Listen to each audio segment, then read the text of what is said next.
नाज़रीन अस्सलाम वालेकुम। डॉक्टर दानिश रियल फोकस के साथ हाजिर है। वज़ीर आज़म ने एक बड़ा स्टेटमेंट दिया है और बड़ा वाज़ेह स्टेटमेंट है, और वो स्टेटमेंट उन्होंने यूके में कोई एक टर्किश टीवी के साथ शायद इंटरव्यू किया, और वहाँ पे भी कुछ लोकल इंटरव्यूज़ थे। तो उन्होंने दो तीन चीज़ें बड़ी वाज़ेह की है। उन्होंने मियाँ नवाज़ शरीफ साहब की जो आमद हो रही है, जिसके सिलसिले में PMLN मूव कर रही है और उनका इस्तक़बाल कर रही है, और आपके जो क़यादत पाकिस्तान यानी अल्लामा इक़बाल पार्क पे, वहाँ पर मीनार पाकिस्तान के पास जलसे की भी बात की जा रही है। एक तरफ ये बात है, दूसरी तरफ इमरान खान के हवाले से भी कुछ लोगों का ख्याल था कि शायद 9 मई के मामलात पे या और दूसरी चीज़ों में उनको कोई ढील दी जा रही है या कोई रियायत किया जाएगा, और मियाँ नवाज़ शरीफ साहब के साथ भी कोई डील हो रही है या ढील हुई है। इस किस्म की बातें चल रही हैं ना, क्योंकि मियाँ नवाज़ शरीफ साहब कन्विक्टेड हैं, क्रिमिनल कन्विक्टेड हैं, तो जाहिर है कि और वो एब्सकॉन्डर भी हैं, क्योंकि वो मुल्क से अदालत के एब्सकॉन्डर हैं, क्योंकि वो अदालत के हुक्म पे गए लेकिन अभी तक वापस नहीं आए। तो चनांचे जब यहाँ पहुँचेंगे तो सबसे पहले तो ये है कि उनको प्रोटेक्टिव बेल जो है ना लेनी पड़ेगी, और अगर प्रोटेक्टिव बेल उनको मिल गई तो ठीक है, वो बाहर रहेंगे, लेकिन फिर वो अपने केस को अदालतों में ले जाएंगे और वहाँ लड़ेंगे, ख़ास तौर पे जो उन पर सज़ा है, जिस पे उन पर कन्विक्शन उनकी हुई है। और ज़ाहिर है अदालत उनसे इतने अरसे बाहर रहने की ठोस वजह मालूम करना चाहेगी, और वो ये जानती भी है कि मियाँ नवाज़ शरीफ साहब उम्रे पे भी 1 दफ़ा गए, 2 दफ़ा गए, दुबई गए, वहाँ सियासी डीलिंग की, कई और जगह पर गए, वहाँ सियासी डीलिंग हुई। तो चुनांचे ये सवाल उठेगा कि आप ठोस वजह दें कि पाकिस्तान क्यों नहीं आए। अदालतों से कहकर आप गए थे कि आपकी मेडिकल वहाँ चेकअप है, तो चुनांचे मियाँ नवाज़ शरीफ साहब को अदालतों को चाहे प्रोटेक्टिव बेल हो या ना हो, दोनों सूरतों में ठोस वजह देनी पड़ेगी अपनी एब्सकॉन्डर होने की।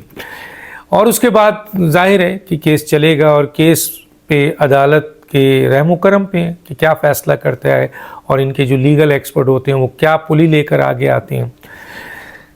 तो ये तो होना है, लेकिन ये जो आ रहा है कि वो आएंगे और बड़े बड़े स्टेटमेंट आ रहे हैं कि वो यहाँ आएंगे और आने के बाद जलसा करेंगे और उनको कोई पकड़ेगा नहीं, बल्कि इंटीरियर मिनिस्टर ने जब ये कहा कि जनाब उनको ज़मानत नहीं मिली तो उनको गिरफ़्तार कर लिया जाएगा, उन्होंने कोई गलत बात नहीं की। मैं फिर कह रहा हूँ, वो तो कानूनी आईनी बात कर रहे हैं कि यह हुकूमत का काम है कि जब अदालत ज़मानत नहीं देगी तो फिर जाहिर है वो एब्सकॉन्डर हैं, उनको पकड़ा जाएगा और गिरफ़्तार किया जाएगा और जेल भेजा जाएगा। उस पर जो है वो एक वज़ीर दाखिला के ऊपर वो लोग जो है ना वो चीखना चिल्लाना शुरू कर दिया, जिनको कानून और आइन का बिल्कुल कुछ पता नहीं है कि उन्होंने कौन सी ऐसी गलत बात कर दी। दूसरा ये है कि उसको गलत मायनों में ले गए, उन्होंने सिर्फ अच्छा वजाहत भी की उन्होंने, वज़ीर दाखिला ने तो ये कहा कि भाई ये उनका केस अदालत में, अदालत जो फ़ैसला करेगी, हुकूमत पाबंद है। अगर अदालत कहती है इन्हें गिरफ़्तार करो तो वो गिरफ़्तार करेंगे, और अदालत कहेगी ज़मानत दे दी तो वो गिरफ़्तार नहीं करेंगे। तो ये तो मज़न वजाहत वही है जो उन्होंने पहले भी बात की थी। अब सवाल ये पैदा होता है कि जी वो आ रहे हैं और लोग PMLN उनको इस तरह से पेश कर रही है जैसे वो आते ही चौथी दफ़ा वज़ीर आज़म बन जाएंगे। तो ये जो तासुर है, इस पर कुछ लोगों का ख़्याल है, ख़ास तौर पर उनके मुखालिफिन का, कि क्या ये कोई डील हो गई है, और डील ज़ाहिर अदालतों में होगी या इस्टेब्लिशमेंट से हुई है। और जो इतने ये पुरुमीद हैं और बिल्कुल इस बात के लिए तैयार हैं कि चौथी दफ़ा वज़ीर आज़म बनना चाह रहे हैं, अभी तो इलेक्शन लड़ना है, अभी तो पहले तो सज़ा से निकलना है, तायात नाइली से निकलना है, फिर इलेक्शन लड़ना है, फिर इलेक्शन में जीतना है, और फिर जाके इतने वोट और इतनी सीट लेनी है कि आप मुल्क के वज़ीर आज़म के लिए क्वालिफ़ाई कर सकें पार्लियामेंट में। तो ये तो बड़े मराहिल हैं। लेकिन अभी से अगर PMLN के अहम लोग ये कहें कि वो आ रहे हैं और अगले वज़ीर आज़म हैं और मुल्क को इन क्राइसिस से निकालेंगे, और फिर मियाँ नवाज़ शरीफ साहब भी ऐसी स्टेटमेंट दें कि बस कि वो आकर इनका एहतसाब करेंगे, इन जनरल्स का भी और मुख्तलिफ चीफ़ जस्टिस का भी, तो ये तासुर जाता है कि जी शायद ये सारा कुछ डील हो गई है। अब डील हुई है या नहीं हुई है ये तो वक्त बताएगा, लेकिन और या ढील दी जा रही है इनको, تو وزیر اعظم کاکڑ انواع اللہ کاکڑ نے کل کہا کہ میاں نواز شریف کا معاملہ قانون کے مطابق ڈیل کیا جائے گا، قانون ان کو ریلیف دیتی ہے تو پھر کوئی ان کو منع کرنے والا نہیں ہے۔ دوسری طرف عمران خان اور 9 مئی کے حوالے سے بھی انہوں نے کہا کہ نہ تو ان سے کوئی ڈیل ہو رہی ہے نہ ان کو کوئی ڈیل دی جا رہی ہے۔ 9 مئی کے جو مجرمان ہیں، 9 مئی کے جو بھی کیسز ہیں، جو بھی مقدمات ہیں، ان پر کوئی کمپرومائز نہیں ہے، ان پہ کوئی ڈیل نہیں ہوگی، ان کو کوئی ڈھیل نہیں ملے گی۔ چنانچہ عمران خان اور وہ تمام لوگ جو 9 مئی کے مقدمات میں نامزد ہیں، جو اشتہاری ہیں، ان کو کسی قسم کی کوئی ڈیل یا ڈھیل نہیں دی جا رہی ہے۔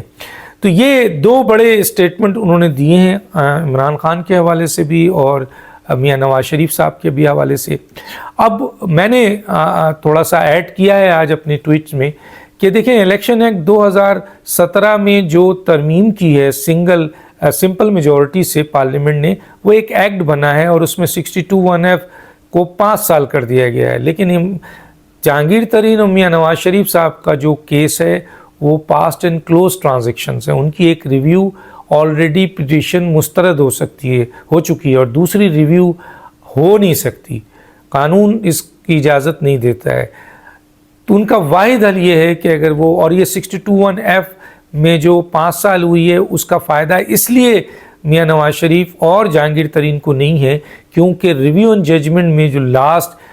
سپریم کورٹ نے فیصلہ دیا ہے، جو اسٹیٹیٹیوٹ آف ڈیسیجن ہے، وہ پڑھیں تو اس میں میاں نواز شریف صاحب کو یا جہانگیر ترین کو الیکشن ایکٹ 2017 کی امینڈمنٹ کے باوجود جو سمپل میجورٹی سے ہوئی، جو ایک ایکٹ بنا ہے، اس سے کوئی ریلیف نہیں مل رہی ہے۔ ان کا case pass and close transactions میں آتا ہے، چنانچہ تاحیات نائلین کی قائم ہے۔ صرف ایک واحد طریقہ کار ہے جو بتایا جا رہا ہے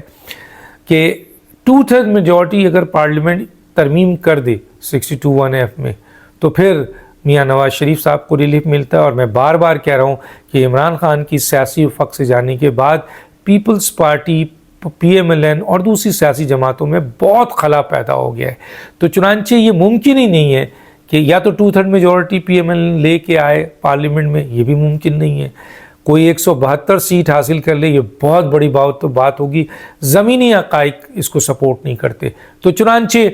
کوئی ایک پارٹی تو لا نہیں سکتی، تو کئی پارٹیاں جب ہوں گی پارلیمنٹ میں، اور اس دفعہ اتحادیوں میں بھی اختلاف ہے کہ کبھی پیپلز پارٹی نہیں چاہے گی کہ 2/3 میجورٹی دے کر 62(1)(f) سے میاں نواز شریف صاحب کو بریت دیا جائے۔ تو قانون اور آئین کے مطابق چیزیں وزیر اعظم نے اعلان کر دیا ہے، کسی کی حمایت نہیں ہوگی، کسی کو فیور نہیں ملے گا، کسی کو سپورٹ نہیں ملے گی، قانون اور آئین کے لحاظ سے فیصلہ ہوگا، میرٹ پہ فیصلہ ہوگا۔ اب اس کے بعد پاکستان کے آئینی ماہرین، پاکستان کے آپ کے عوام، پاکستان کے لوگ، ساری سیاسی جماعتیں یہ دیکھیں گی کہ میاں نواز شریف صاحب کے پاکستان آنے اور عمران خان کے آئندہ الیکشن لڑنے کے اور PTI کے الیکشن لڑنے کے حوالے سے آئینی اور قانونی کیا فیصلہ ہوتا ہے، میرٹ پہ کیا فیصلہ ہوتا ہے، آیا ڈیل کی جاتی ہے یا ڈھیل دی جاتی ہے دونوں کیسز میں، یا ایک کیسز میں، یا دونوں کو ڈیل اور ڈھیل نہیں دی، نہ ڈیل کی جاتی ہے نہ ڈھیل دی جاتی ہے، بلکہ فیصلہ قانون اور آئین کے مطابق ہوگا، تو یقیناً پاکستان آگے چلے گا۔ اور ہونا بھی یہی چاہیے کہ نہ کسی کے ساتھ ڈیل ہو نہ ڈھیل ہو۔ پاکستان اب اس کا متحمل نہیں ہے، فیصلے قانون کے مطابق ہو، یہ دیکھے بغیر کہ یہ میاں نواز شریف ہیں یا یہ عمران خان ہیں۔ دانش کو یاد دیجیے۔ اللہ حافظ۔